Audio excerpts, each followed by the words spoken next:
¿Te acuerdas de...?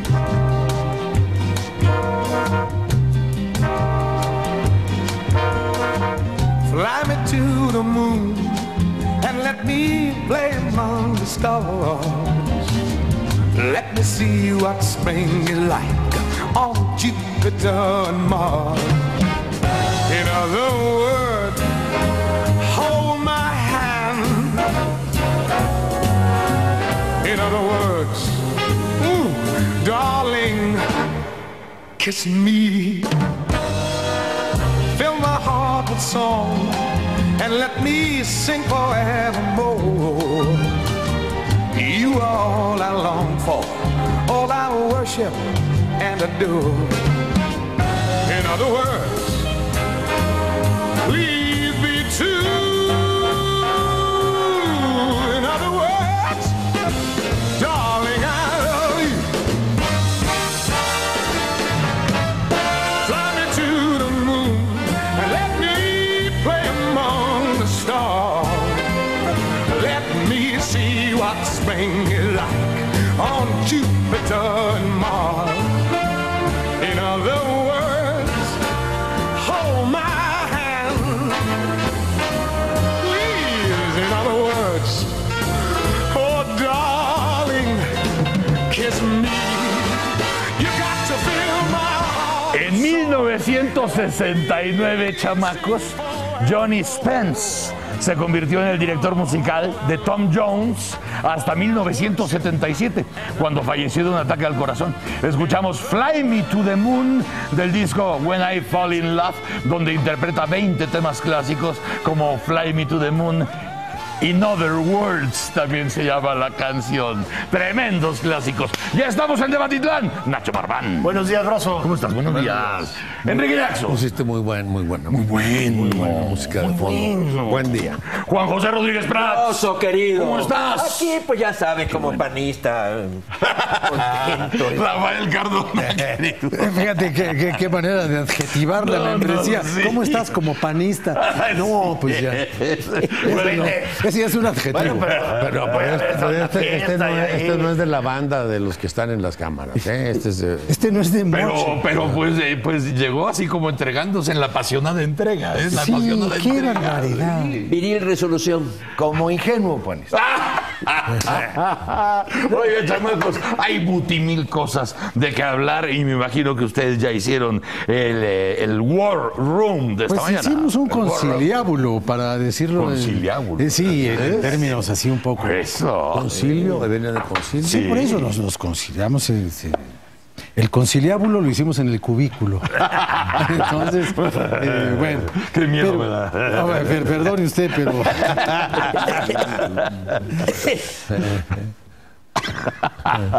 Qué barbaridad. Voló como un dragón. Oye, hermano. Como dice Gilgamesh, voló como los ángeles porque se sienten ligeros. Bueno. Eso. Bueno, está bien. Ya, después de este arrebato poético angelical. Podríamos hablar del gol de Van Persie, ¿verdad? Pero... No, voy a decir que ahora mejor decimos que no fue penal y ya.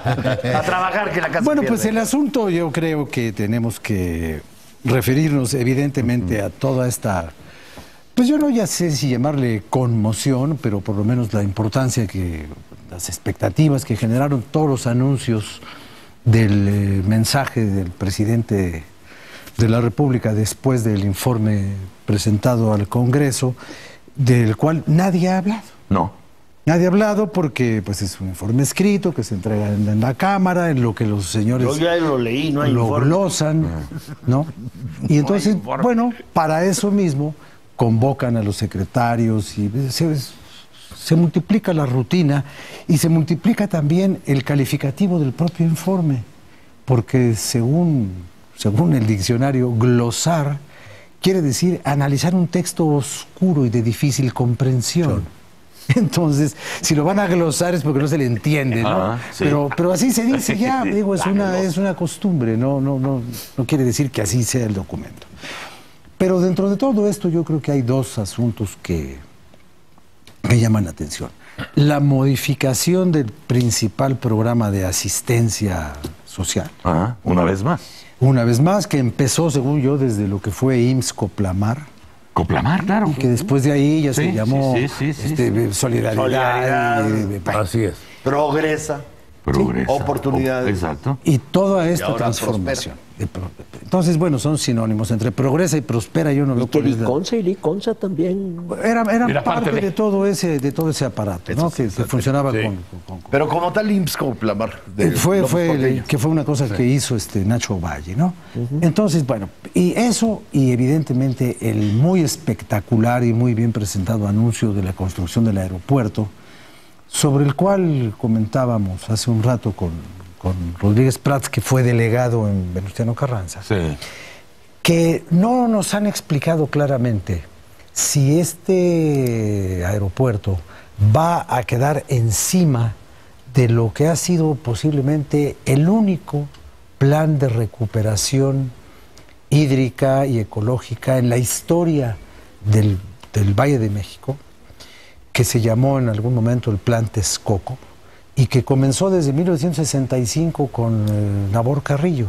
Ahora, en recuerdo de su trabajo de sustentabilidad para esa zona que eran los terregales espantosos y recuperar la parte de las lagunas, pues ahora se llama Lago Nabor Carrillo, y yo no sé si el Lago Nabor Carrillo se va a destruir. ¿Qué va a pasar con eso? ¿Qué va a pasar con él? No hago ninguna acusación, no estoy criticando el proyecto, pero sí creo que ha faltado claridad para explicar qué va a pasar con esa zona que a lo largo de 49 años de inversión y de trabajo científico, desde que estaba ahí el ingeniero Cruzank y todos, Hernán Pérez Moscoso y toda una generación de gente muy dedicada a eso que fue Al rescate. una verdadera esperanza de que los terregales salitrosos en donde después se asentaron los cinturones de miseria y todas estas colonias populares que prosperaron gracias a la prohibición uruchurtiana de fraccionar en la Ciudad de México. Entonces no podemos fraccionar aquí, vamos a fraccionar allá. Vino una degradación urbana espantosa en Nezahualcóyotl, en La Aurora, La Perla, Chalco, Nuevo Chalco, y todo eso que fue realmente Calcuta en un salero, ¿no? Entonces, ¿qué va a pasar con esa recuperación? No lo sabemos. Y por la otra parte, bueno, a todo mundo nos llamó mucho la atención la incorporación de Norman Foster, que ya en Hong Kong construyó un aeropuerto sobre el mar, creando una isla artificial, y ahora hace un proyecto para construir un aeropuerto sobre el lecho seco o semiseco de un lago abandonado. Entonces tiene algunos elementos hasta de poesía arquitectónica lo que Foster ha venido a presentar. Foster no lo va a construir. Tengo entendido que lo van a construir los mismos que hicieron la línea 12 del metro para que salga bonito, ¿no? Para que quede chido, ¿no? Porque, bueno, no vamos tampoco a desperdiciar el talento local. Está bien que el señor Foster sea como Pues es el aval de lujo. como le llamó el periódico El País en una larguísima entrevista que le hicieron, ¿no? Le llamaban el arquitecto del mundo. Yo no creo que sea el arquitecto del mundo, pero sí creo que es un hombre absolutamente genial. Ha hecho cosas. Genial, yo no conozco toda su obra. Le conozco 2 edificios muy importantes. El banco de HSBC en Shanghái. En Shanghái. Que es un edificio delirante.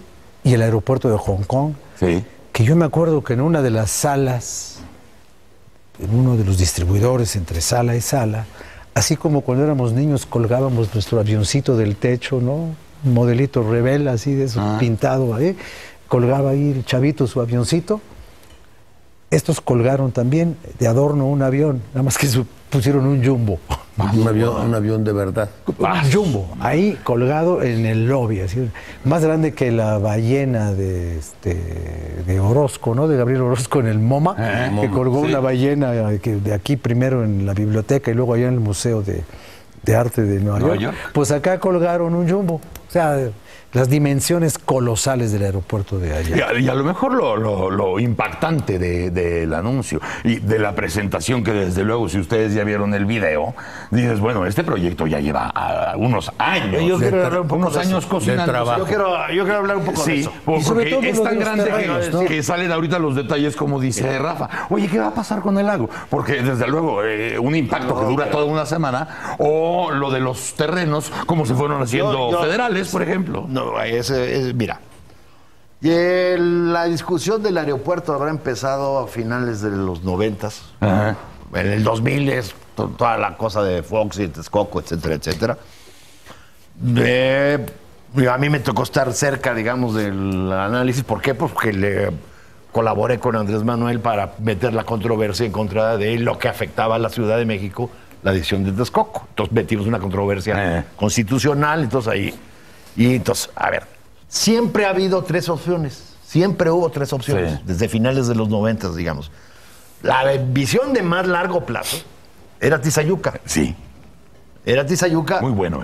Y es muy sencillo explicar por qué era de más largo plazo. Porque ampliabas, digamos, el concepto de zona metropolitana hasta Tizayuca. Exacto. Y hacías toda implicaba, sí, mucha inversión en transporte, etcétera, etcétera. Carretera y pero como trenes. visión de planeación así a la China, llevarte la zona metropolitana hasta allá y reordenar. Para hacer una zona total de desarrollo a partir de Entonces ahí. tenía esas ventajas, digamos, hipotéticas, pero tenía también sus costos y, bueno. Y la cosa política. Texcoco era la otra. Entre otras cosas, no fue Tizayuca por la presión de los intereses inmobiliarios del gobierno de Montiel, etcétera, etcétera, porque fuera Texcoco. Texcoco era aparentemente, si ignoras el problema social y político, era una solución más o menos buena. Y el problema es que estuvo tan mal instrumentada que generó incluso el conflicto político. O sea, el conflicto político no es anterior o no estaba el grupo antes. La mala instrumentación, el precio irrisorio con el que querían expropiar, armó el movimiento y generó la manera en que se tomó la decisión, digamos, desatinadamente. Y siempre estuvo presente la zona actual, la que decidieron finalmente. La ampliación de la prolongación. No la misma. Que era la tercera opción. Era la tercera. ¿Por qué era la tercera opción? Porque tiene tres problemas fundamentales. Primero, el manejo del agua, como ya lo señaló muy bien Rafael. Segundo, la calidad de los suelos, digamos, para las pistas implica una mayor inversión, son suelos salitrosos que se hunden, etcétera, etcétera. Entonces, también puede decir. Y tercero, que también lo señaló de alguna manera Rafael, es una zona urbana ya saturada. Entonces, el primero y el segundo problema son problemas técnicos que los resuelves con dinero, con financiamiento y con buenos ingenieros, etcétera, y con tecnología. El tercero es el que no sabemos qué va a pasar. O sea, tú vas a meterle una sobrepresión a una zona urbana que ya está cargada, que era, por ejemplo, la ventaja de Tizayuca, que desplazaba y ampliaba el desarrollo de la zona metropolitana. Y que no tiene vialidades de acceso, porque ¿por dónde vas a meter? Lo que es muy ilustrativo es cómo, es decir, luego creen que las decisiones se toman así nada más. O sea, la dinámica política y demás de la toma de decisiones es más compleja. O sea, la mejor opción no la pudiste tomar por diferentes intereses. Una buena intermedia la echaste a perder por la manera y tuviste que tomar la peor decisión, que tiene más costos, etcétera, etcétera. Por más que nos hayan puesto un video ahí de los supersónicos y bien bonito, es la que tiene más costos. Pero fíjate, Nacho, cómo pasan cosas raras. Cuando era gobernador de Hidalgo, Núñez Soto, él promovió el proyecto. Ahora regresó ¿cómo? A promover el aeropuerto del Estado de México, que no se hizo por las loqueras de ya sabemos cuáles, ¿no? Otra consecuencia de es, bueno, ya se tomó la decisión, había que hacerlo, parece que está bien planteado, etcétera, etcétera. Entonces, se remarca todavía más la estupidez de Fox de haberle metido 7,000 millones de pesos a la Terminal 2 cuando lo vas a terminar cerrando. Que además ya se hundió. Cosa que en el de Texcoco podía cerrar o no, y en el de Tizayuca no necesariamente cerrabas el aeropuerto de la Ciudad de México, lo reducías en volumen y mandabas una carga mucho mayor para allá. Entonces, se metieron 7,000 millones de pesos por tomar la decisión de hacer la Terminal 2 que se van a ir estrictamente a la basura, ¿eh? Sí. Aquí, cuando tú dices, y ahora vemos los tiempos y podemos ver en perspectiva, el proyecto que Manuel Ángel Núñez Soto en su tiempo apoyó Como gobernador. Era un proyectazo. Era el proyecto. No había duda, ¿eh? No había duda. Si ahorita te das cuenta lo que se va a tener que hacer en caminos y en nuevas vías y todo eso para poder, como todos los aeropuertos del mundo, tener esa parte como de fácil acceso y aislada de lo demás.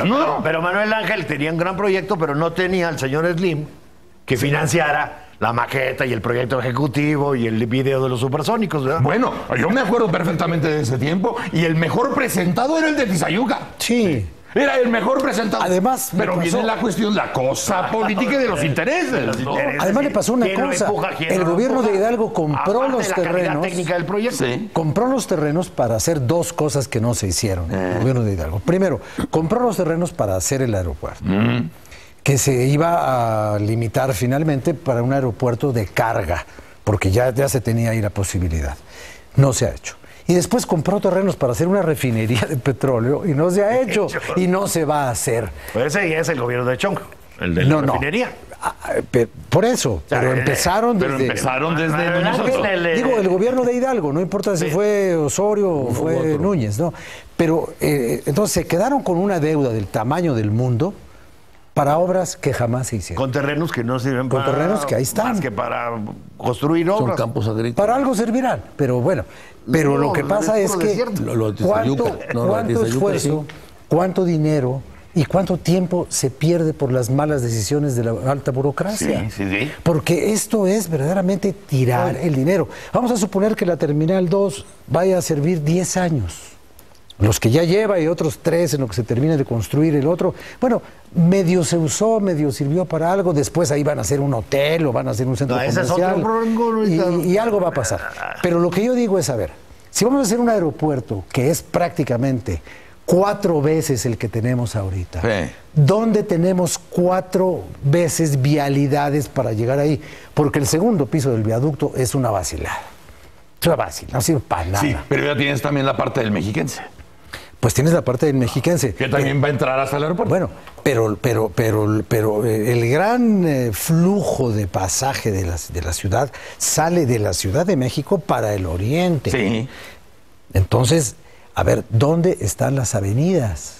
No, ahí. ¿Lo vas a meter por callecitas angostinas? No, pero acuérdate, como decíamos de todos los aeropuertos, parece ser que a partir de una zona de conflicto, ahí por donde atraviesa Zaragoza, ya sea por la parte del viaducto o por la parte de Churubusco, parece que habrá ahí el nuevo camino directo para que los que vayan al aeropuerto nada más se trepen ahí. Los demás seguirán su camino para el frente como siempre ha sido. Más la parte del camino mexiquense. Y del poniente conectado al viaducto. El circuito mexiquense. Sí, y la carretera que va. Exactamente. Bueno, y está bien. OHL está abriendo la champaña. Como lo ves en Los Ángeles o en cualquier lado, que de pronto llegas a un camino que te lleva directamente al aeropuerto y en las broncas nada más es entre terminales, ¿no? Mira, nada ajeno. Yo recuerdo cuando hicieron la terminal de Gatwick en Londres, porque Heathrow ya estaba saturado. Entonces, British, la compañía de aviación, British con el gobierno, creó un aeropuerto exclusivo para los vuelos internacionales de British. Y entonces lo hicieron en Gatwick, que está bastante lejos. Pero para llegar a Gatwick, todo lo que tienes que hacer es subirte al metro en la estación Victoria, que está en el centro de la ciudad. Y hay un ramal especial que te lleva al aeropuerto y llegas en 25 minutos. Sí. Pero es que eso, no, Victoria. pero es que eso es en Inglaterra. Sí, pero por eso es el impacto también. O sea, acuérdate tú también en Corea, en Seúl, tú estás en el hotel y te vas mañana en la mañana y a media cuadra del hotel puedes ir a dejar tu equipaje para que se lo lleven al aeropuerto y ya no lo vuelves a ver. Pues sí. Eso imagínate nada más el desfase que tenemos. Pues, en el hotel. Claro. No, yo la verdad lo quise plantear así porque es muy ilustrativo de la manera en que se toman las decisiones. Sí. Ahora, lo que tú dijiste de que la discusión del aeropuerto estaba en las fechas que tú dijiste, creo que hay un error. El primer proyecto que yo conocí para el aeropuerto me lo enseñó el arquitecto Ramírez Vázquez cuando era secretario de Asentamientos Humanos y Obras Públicas. Y desde entonces ya estaba terminado. Después de la Olimpiada. El proyecto, no, el tiempo de López Portillo, cuando era presidente López Portillo. Por eso mucho después de la Olimpiada. Yo dije lo que a mí me tocó ver. Y estaba ya el aeropuerto y estaba el proyecto de Texcoco. Pero no sino el proyecto que no se pudo hacer gracias a la defensa de la democracia, porque la democracia es más importante que el aeropuerto. En las historias de poder y en las historias de tu partido y tu partido en el poder, a mí me queda una duda que a lo mejor puede ser hasta pertinente, si no, pues ustedes disculparán. Pero parece ser que todo lo que no aterrizaron los panistas en los 12 años que tuvieron, se está aterrizando todo puntualmente y además con ventaja y a lo mejor hasta con un poco de alevosía. Desde luego para nadie es ajeno la ingenuidad política con la que empezó Fox y sigue. Se dice que hubo un gran esfuerzo por el entonces gobernador Montiel de tratar de ayudar a aterrizar ese asunto del aeropuerto. Yo me quedo con esa... ¿Lo empujaron juntos? No sé, por eso le estoy preguntando. Por eso le estoy preguntando a José. Han comprado terrenos ahí para ganar dinero. Hasta las placas de los coches del Estado de México tienen un avioncito. A eso voy. ¿Por qué sí está aterrizando todo lo que está aterrizando? Fox lo hizo de la manera más estúpida que te puedas imaginar. A eso. Mira, Broso, es evidente que al entrar Fox, que esta era la gran obra, había que estorbarlo. Había que impedirlo. Aquí está reconociendo Nacho que hasta una controversia interpusieron. Claro. Y asusaron a la gente. ¿Me dejas hablar? Y asusaron a la gente de Salvador Atenco. Lo asusaron, le dieron dinero y los condenaron a la pobreza. Esa gente sabía que les convenía el aeropuerto. Pero había que hacer fracasar a Broso. Ahí, perdón, a Fox. Perdón. Qué bonita comparación. Es que me tiene irritado. Oye, mejor miénteme la madre. No. Bueno, pero había que provocar. Había que provocar. No te voy a decir que no hubo, que hubo habilidad. No, también reconozco, falta de habilidad. Lo mismo en las reformas. O sea, México está sobrediagnosticado y sabemos qué hacer. El problema está en la torpeza en las decisiones políticas. Eso de los 7,000 millones de pesos, no, la segunda terminal sirve y sirvió y ha resuelto problemas. Y si vemos la terminal 2, dices. Sí, y si vemos los costos, es una obra bien hecha y que ha servido. Yo me quisiera un poco regresar a lo político. Está asumiendo. Porque aquí Rafael empezó de Shanghái y de Inglaterra y de París, todas esas. Vete a la prensa. Todas esas cuestiones. ¿Me dejas hablar? ¿Me dejas hablar? No lo dejes. Bueno, entonces, la numeralia, Broso, está ajustándose que Peña Nieto ha pronunciado cerca de 300 discursos del 2 de septiembre del 2013 a la fecha. Sí. O sea, quiere decir que de cada 6 días, en 5 pronuncia un discurso. A ese grado estamos. Sí. Yo creo que el barullo no hace el bien, ni el bien hace el barullo. O sea, estamos en una escandalera y en 2 cuestiones extremos, porque en una parte estamos viendo, por ejemplo, la algarabía con que se anunció ayer en Ecatepec el programa de Prospera, que yo coincido con ustedes que no es más que otra chiva revolcada, y en el otro extremo la calificación de los políticos, de los partidos, del presidente, en el suelo. O sea, allá hay una brecha muy grave. ¿Cuál fue el último discurso que escuchamos que nos haya emocionado de parte del presidente de la República? Yo hice ayer este ejercicio y para mí yo encuentro el discurso de toma de posesión de José López Portillo. Yo ese discurso se lo leí a mis alumnos del ITAM, porque ustedes recuerdan que eso fue como una válvula que sacó la presión que estaba en los últimos meses de Echeverría. Hay que recordar eso. Desgraciadamente en el sexenio se perdió ese capital político. Yo leí ese discurso y ahora me parece un discurso hasta vacío, absurdo, lleno de falacias. Pero en su momento motivó. Daniel Cosío Villegas escribía un estilo personal de gobierno. Criticaba a Echeverría por tantos discursos.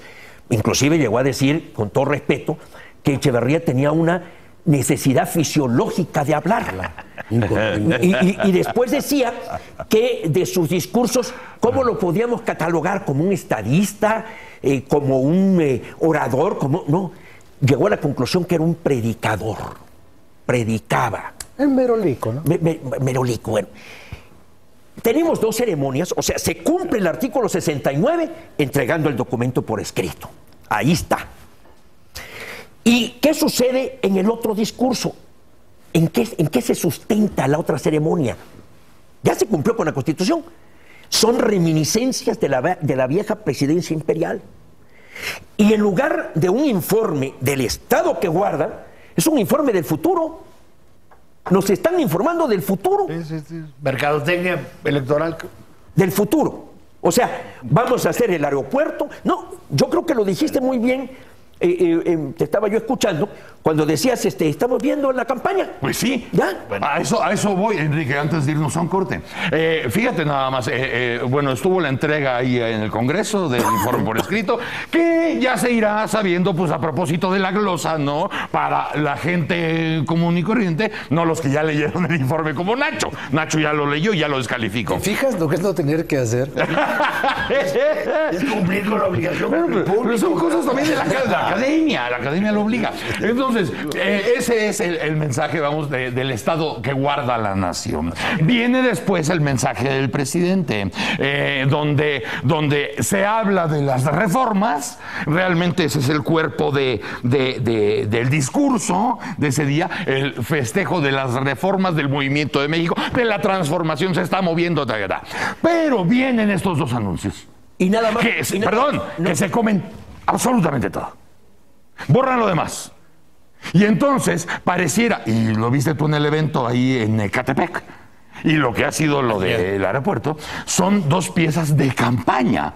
Como si verdaderamente tuviste al presidente en Ecatepec. Se comportó como en la campaña, con la gente subiéndose, y desde luego en tierra que es suya, con un gobernador que le rinde pleitesía. O sea, todo armado como una campaña. O sea, verdaderamente alcanzará esto del aeropuerto y esto de Prospera, por lo menos, bueno, para el 2015 sí, pero la implementación de las reformas es el pendiente, más la transparencia, más la corrupción, más la rendición de cuentas. Más el empleo, más el empleo, exacto. La economía y la seguridad. ¿No te pareció un acto de campaña? A ver. Déjame primero, Una por supuesto huida que hacia adelante. me importa el tema, pero a ver, para hacer 2 precisiones, voy a tomar un dato que dijo Cardona. Dice Cardona que es la primera vez que oyó escuchar del nuevo aeropuerto para la Ciudad de México fue en la época del presidente López Portillo. Estamos hablando de hace 30 años. No. O sea, que hace 30 años... Nuestro desfase natural ya existía, en general. ya existía la preocupación ya de que había que hacer. No, ya existía la claridad y la convicción de que el país tenía que contar y la capital con un aeropuerto nuevo, porque el que estaba se iba a quedar chico, como se quedó, lo hemos visto. 2, dice Nacho Marván, las opciones que había y se deciden por una finalmente. Déjame hilar las 2. Una primera. Si algo durante 30 años ha sido tema y no se había resuelto, me parece que tiene un significado importante para el país, el que hoy se haya tomado la decisión de hacer un proyecto que tiene 30 años contemplándose y por las razones que quieran no se había logrado aterrizar. Hoy ya hay un compromiso formal, ahí, ya está el anuncio, ahí empieza a caminar y ya empezaron a anunciar que están las obras hidráulicas por iniciarse. Hoy le darán respuesta a las 10 de la mañana en una conferencia de prensa para dar respuesta a todo el aspecto ambiental, ecológico, hidráulico que acaba de plantear Cardona como una legítima preocupación de todos. Sí. Pues cómo es que una zona que ha sido de conservación y de rescate de la flora, de la fauna y además de una reserva importante de agua para conservar los mantos, el nivel del manto freático del Valle de México, pues no se puede ir a llenar de concreto y de edificios. Entonces, hoy van a presentar cómo se va a resolver y cómo se va a garantizar que se va a incrementar prácticamente en un 60 y tantos % más el volumen de agua que va a estar en esa zona. Esos son los datos que ya anticiparon. Más el pulmón de la zona oriente y los de la Ciudad de bosques México. y todo. Por un lado, me parece que tiene un gran sentido y significado que haya un gobierno finalmente que se preocupe del futuro y que se anticipe tarde, después de 30 años que el señor acaba de decir que se vio el primer proyecto, resulta que hoy se está haciendo.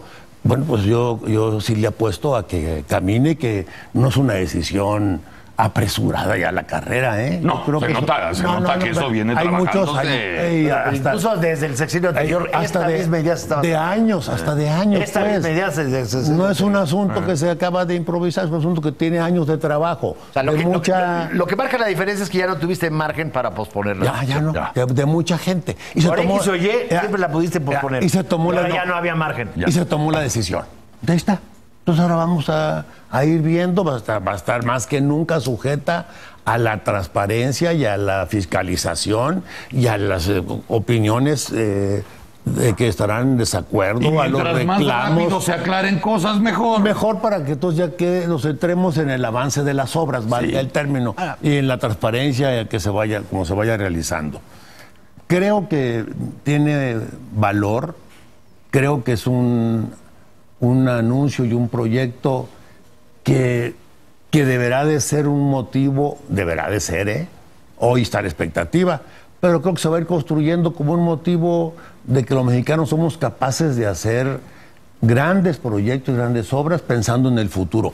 Ya es hora de que estemos hablando del futuro. No quiere decir que no haya rendición de cuentas. Yo creo que hay que hacer mucho más estrictos y exigentes la rendición de cuentas de los gobiernos. En contra de la corrupción, de los gobiernos nuestros. Y de la corrupción, los mejores ejemplos, de Juan José lo comparte, lo hemos aquí dicho, pues son estas cosas tan, yo diría, vergonzosas y penosas que suceden entre los legisladores panistas, por ejemplo. ¿Sí? Pues, no lo digo por lastimar a Juan José. La verdad es que, bueno, ante esos escándalos y esos ridículos, pues me parece que sí, el tema de la corrupción es un tema que hay que meterle en serio en todos los niveles, ¿eh? Ese es el mayor rezago. Y ajustar cuentas. Desde la Marquesa Calderón de la Barca, a principios de nuestra independencia, se hablaba de la corrupción. Ese es el mayor rezago. Hasta ajustar cuentas para atrás. Pero dicen que es natural y cultural. No tiene remedio. Es muy mexiquense. Ya hay que resolverlo, ¿no? Hay que resolverlo. Vamos. Ya, eso importaba dejarlo ahí claro. Muy bien. Bueno, Sí. yo quiero ver eso de que el aeropuerto es un emblema. Yo no lo acepto, ¿eh? No. Bueno, yo sí. Pues de eso se trata en la mesa. Enrique, por favor. Que el emblema de México sea un aeropuerto. El emblema no. Lo superfluo. No, así lo dijo tu presidente. No. A ver, El emblema de México. A ver. El emblema de México debía ser un sistema de justicia que funcione, ¿verdad? Ingreso. No, a ver. Pero a ver. El emblema de un aeropuerto como de que ya somos modernos. Esas entradas al primer mundo por la puerta falsa, mira, ya. Y bueno, nos han costado. Y tenemos experiencia. A ver, espérame, no. Yo creo que hay. Así dijo. Yo creo que sí hay un límite en el que no podemos auto descalificarnos ya eventualmente hasta autodenigrarnos de que no somos capaces de hacer algo que valga la pena. ¿Qué chiste tiene hacer un y que sí funcione. Bueno, no, sí tiene chiste que durante 30 años no lo hicieron. A ver. A ver, Broso, espérame, no, yo no te escuché ya durante una hora a todos. A ver, espérame. ¿Durante cuántos siglos? A ver, tiene chiste hacerlo que durante 30 años no fueron capaces de hacerlo. Ese es el chiste que tiene, el mérito que tiene. Ya, simple, ahí termino ya. Corta y vámonos ya. Oye, dime una cosa nada más. A ver, ¿durante cuántos siglos el emblema de China fue una muralla? ¿Durante cuántos siglos el emblema de la ciudad de París es una torre? Y de Nueva York es la Estatua de la Libertad. No seas exagerado. Sí, claro. No. Está bien que perdieron la controversia, Andrés Manuel. No. Porque no la perdieron para este gobierno. Se me hace muy ilustrativo. Es un ejemplo de frivolidad. mezquindad. No, se me hace muy de ilustrativo mezquindad. de la mentalidad tan pequeña. Había que hacer fracasar a Vicente Fox. La mentalidad tan pequeña. Y con bastante señor ayuda de Peña Fox, Nieto, que un video de los supersónicos te vuelva moderno, ¿verdad? No. Es la asociación de Teotihuacán con el aeropuerto. Fíjense nada más, chamacos.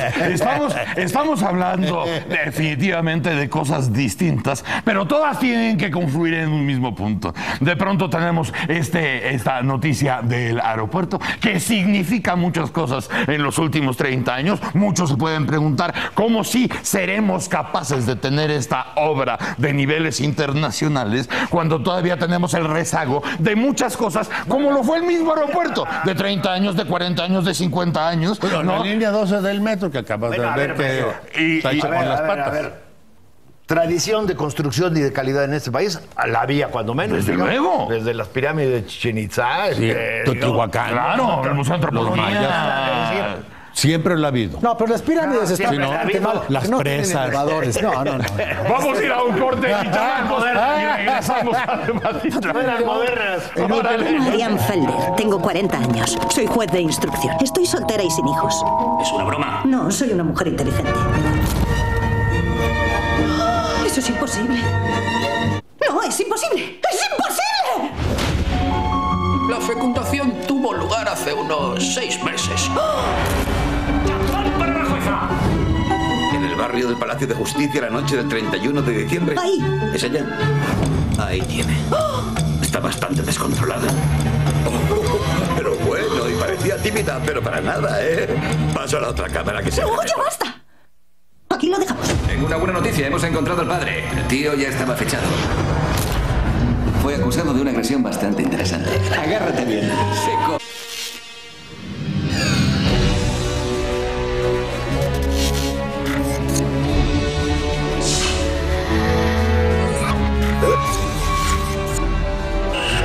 Los cómics más visionarios en México. Vértigo. Amorcito corazón, yo tengo... ¿Te gusta cantar y componer boleros? Estamos buscando a los mejores. Es tu oportunidad. Inscríbete del 25 de agosto al 14 de septiembre. www.creandoboleros.unam.mx. Yeah. Un día un joven me dijo, es que somos invisibles. Porque no es cuestión de lástima, es cuestión de equidad. Si crees que todos tenemos derecho a mostrar nuestras capacidades, si nada ni nadie es capaz de enfriar tu pasión por la justicia. Teletón, pasión por la vida. Los principales gremios en publicidad, ¡acción!, mercadotecnia y comunicación exponen ante ti las campañas publicitarias que respaldan a las grandes marcas. Estatus con Alejandro Ramos.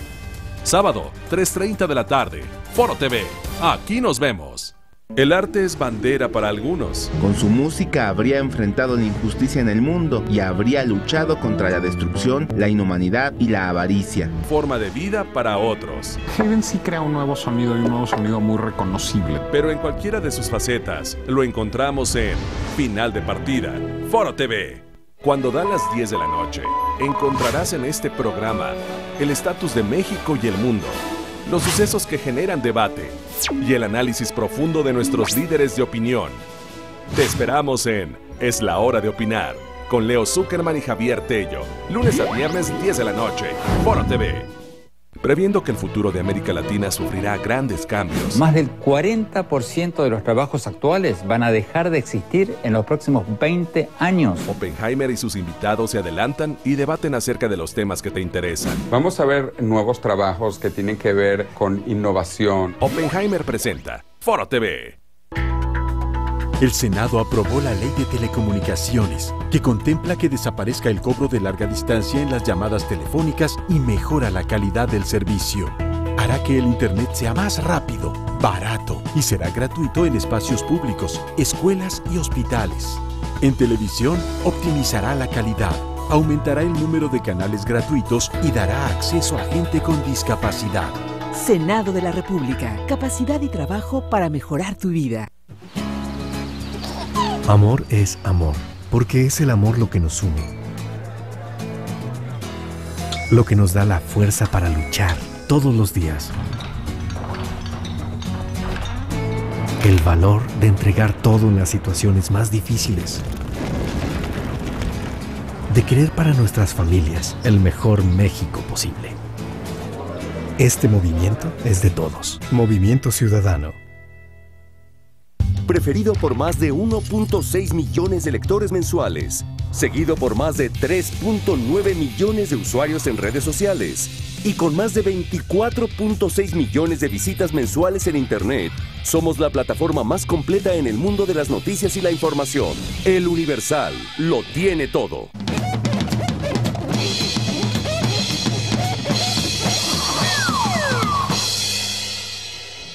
Y seguimos en Debatitlán. Rafael Cardona.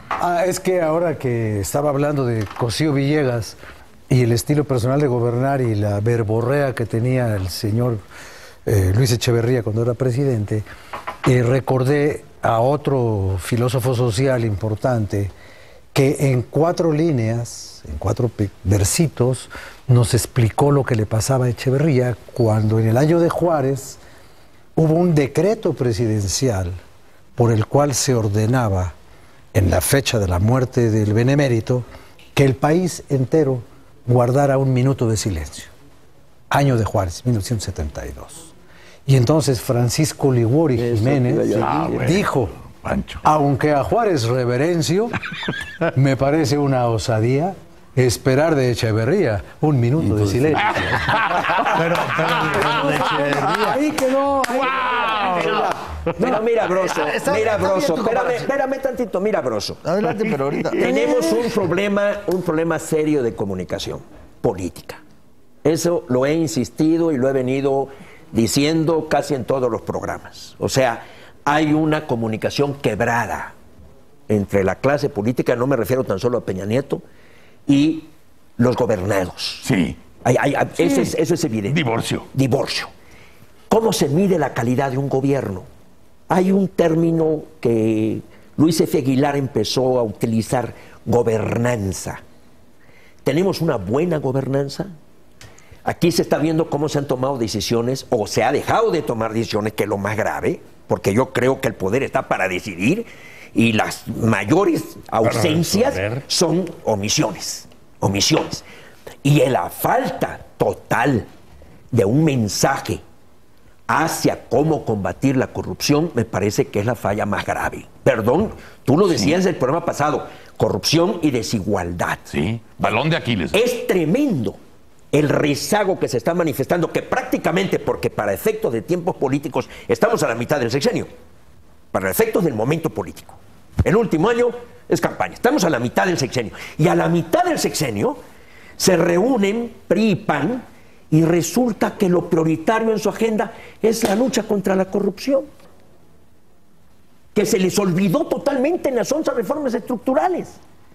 Que debió haber sido el compromiso de arranque, que es la materia más importante. Y si no te diste cuenta, lo pagarás. Y si no te diste cuenta, lo pagarás. ¿Cuál compromiso de arranque? Pues si empiezan declarando donaciones. Por eso te digo. Pues no, es que eso debió haber sido. Inclusive los casos que hay, no corresponden a la corrupción, sino a una justicia selectiva. Déjame recordarte algo. En el principio de la administración, Mauricio Merino, aquí en esta mesa, dijo, el talón de Aquiles de esta administración puede ser la corrupción, ¿sí?, la rendición de cuentas y la transparencia. El talón de Aquiles. Ahí voy. Son las 3. Primero, quiero señalar una cosa rápida porque me llama mucho la atención. Se usa mucho gobernanza. Sí. El otro día consulté en el diccionario de Oxford gobernanza. ¿Sabes qué quiere decir? Antigua forma de decir gobierno. Él es antiguo. No, es que lo pone como una palabra. Es que ahora lo pusieron de moda algunos académicos. ¿Cómo la academia te ha deformado en tu jurisdicción? Las políticas públicas para la gobernanza. A ti te obsesiona tu erudición y a el viaje. Ay, en Hong Kong yo vi. Ay, en Londres yo vi. Chingo, vamos a analizar cosas. Esa distancia entre el discurso y la realidad. ¿Cómo dice? ¿Qué quiere decir gobernanza? En primer lugar, yo creo que hay un avance entre Echeverría y Peña Nieto. Echeverría, pues no había ni encuestas, no había ni medios, y todo el mundo estaba pendiente incluso del informe. Si tú ves ahora, no más del 20% estaba interesado en el informe y más del 50% no le creemos. sea, en las encuestas, y desaprobamos su gestión. Pero el verdadero informe me lo encontré hoy en la mañana de alguien, digamos, muy afín a los intereses de este gobierno, el Foro Económico Mundial, y da sus datos de competitividad. Aquí las traigo. Sus datos de competitividad. Se cayó 6 puntos, sí. Pero en el 2013, durante la gestión de Peña, ya con todo y sus reformas. Entonces, el índice de competitividad del Foro Económico pasó México es el 61. De 144 tenía el 55, se cayó 6. Del 2012 estaba en el 53, que explican se fue al 61. ¿Qué es lo que explica esta caída en este año? Pobre desempeño institucional. En español, ¿qué quiere decir eso? Corrupción. Corrupción. El problema de la educación superior, no de la básica, ni el problema de la educación superior para la competencia económica. La mala eficiencia, la poca eficiencia del mercado de bienes, corrupción, eso también quiere decir corrupción, del mercado laboral, es decir, su reforma para todo lo que dijeron que iban a hacer no tiene efecto, sino no funciona para nada, y los costos empresariales asociados al crimen y a la violencia. Para mí, este es el verdadero informe y están reprobados por el Foro Económico Mundial, que supuestamente para este tipo de organismos y para este tipo de intereses trabajan. Me estabas espiando. Podrán echarle todos los spots y todo el México en movimiento, etcétera, etcétera. Señores, pónganse a informar, pónganse a trabajar, pero no a echar anuncios para adelante. ¿Cómo ves? Bien, yo creo que lo que dice Nacho son datos objetivos, son datos reales. Duros, que ahí están. Es evidente el crecimiento bajo que tenemos de la economía. Es evidente que se ha reducido el consumo de las familias. Sí. Es evidente que ha crecido la cartera vencida de los préstamos, sobre todo hipotecarios y al consumo. Ahí están los informes de la banca comercial, donde se ha crecido la cartera vencida en un porcentaje que no se había visto hace mucho tiempo. Ha habido una reducción y una caída en el monto de la inversión directa, aunque ha habido algunos sectores que han tenido un gran despegue, como el automotriz, por ejemplo, pero no ha sido capaz de compensar las bolsas de inversión extranjera directa. Hay una coincidencia que tenemos todos, pues los grandes retos que tenemos, aquí lo hemos dicho hasta el cansancio y la gente lo está gritando y la gente lo está reclamando, pues es la transparencia y la corrupción, y que haya confianza en los manejos de los gobiernos y que haya buenos gobiernos, para decirlo de manera muy sencilla y muy clara, los que son los que resuelven y atienden y dan respuestas a las gentes. Sí. Es tan simple como eso. Otorga servicios públicos. Eso es lo que quiere la gente. Ahí también me parece que no es soslayable un problema que sigue latente de inseguridad y que tenemos que seguir buscando modelos que no sea la violencia y la inseguridad un elemento que influya en las calificaciones y en estas reducciones de la actividad económica y de costos empresariales, como lo acaba de decir el organismo internacional y que Nacho lo acaba de traer a la mesa. Y déjame dar un dato que me parece que en un país democrático y plural, pues suena razonable y suena correcto y suena válido. No creo que sea para satisfacer al gobierno, y creo que sí es motivo de preocupación del gobierno y tendrá que ocuparse de eso, pero si la mitad no está de acuerdo como va marchando el gobierno, hay otra mitad casi igual que sí está de acuerdo. Entonces, esta división de unos que están de acuerdo y otros que no, de repente pareciera, más allá de la propia situación personal, es la capacidad de análisis, más la situación crítica que atraviesa la mitad de la población, más los que están en la militancia ideológica de otros partidos, de otras fuerzas políticas, y tienen otra manera de ver las cosas de manera distinta.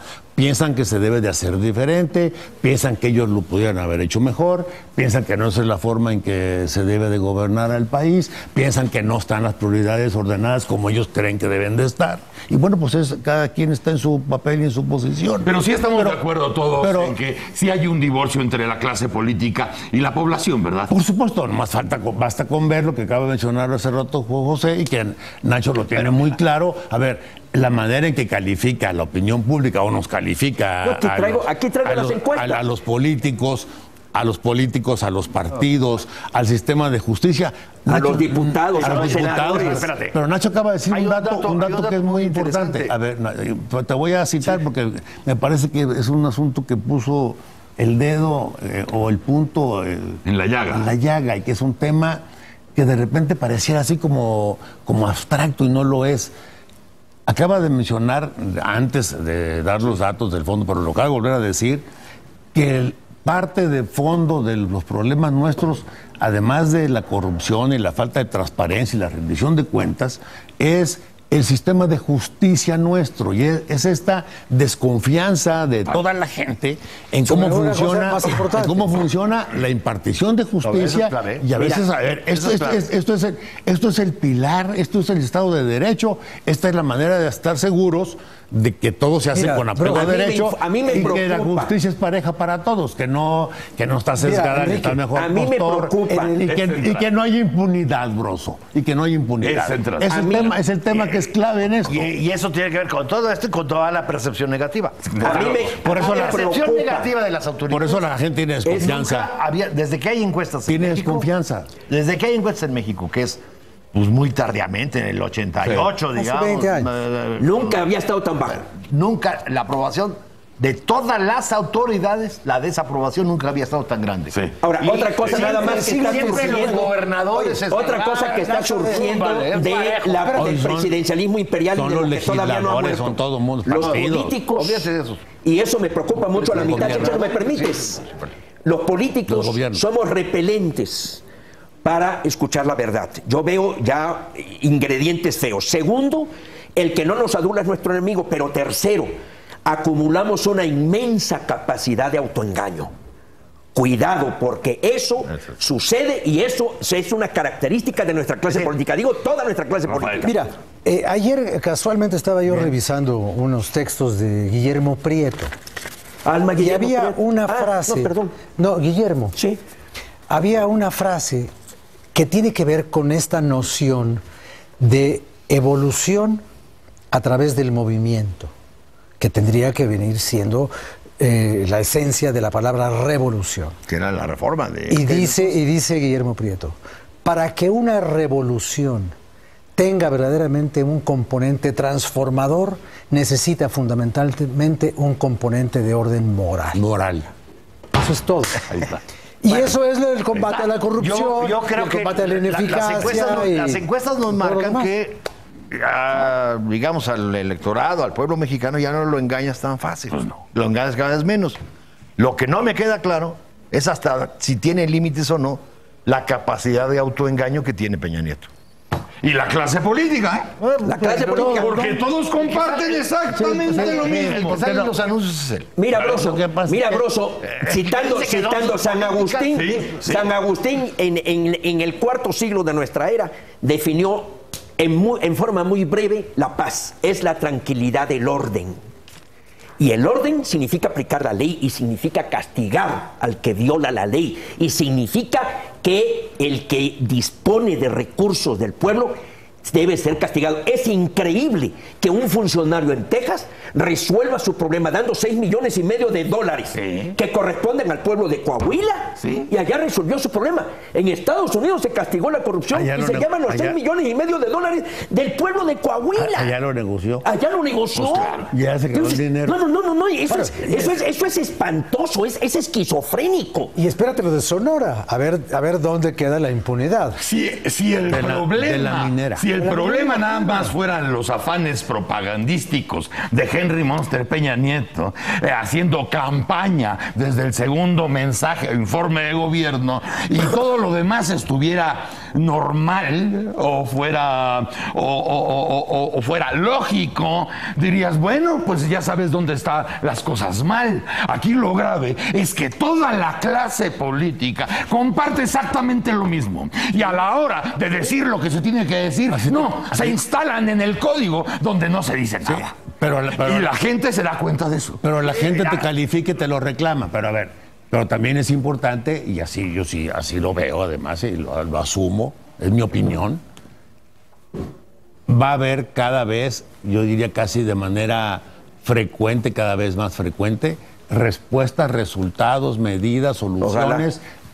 ¿Qué es lo que el país necesita, hombre? No hay manera, no estemos pensando que sea, a ver, no estemos pensando que es un gobierno autista, a ver, Si no hay voluntad política en la cabeza. Si se dan cuenta de cómo están calificados, pues mira, y de cómo están pensando y qué está pensando la gente de ellos. Hasta ahorita.